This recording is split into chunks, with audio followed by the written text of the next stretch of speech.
Baby baby baby ହଁ ହଁ କୁହ ମୁଁ ଏଇଠି ଅଛି। ବେହେରାବୁ କହିଲେ ନେଲ ନେଲ ଏ ବ୍ୟାଗ୍ଟା ନେଲ।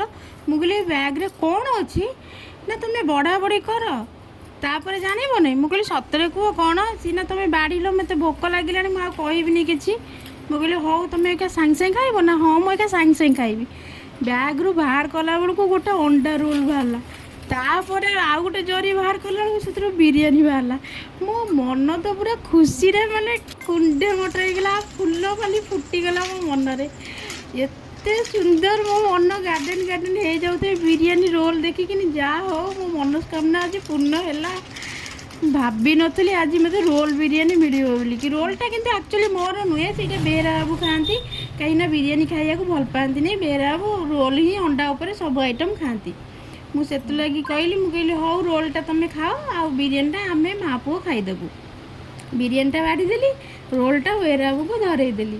ବେହେରା ବାବୁ ସେଇଠୁ କ'ଣ କଲେ ନା ଖୋଲିକିନି ଖାଇଲେ, ଟିକେ ବି ଯାଚିଲେ ନାହିଁ।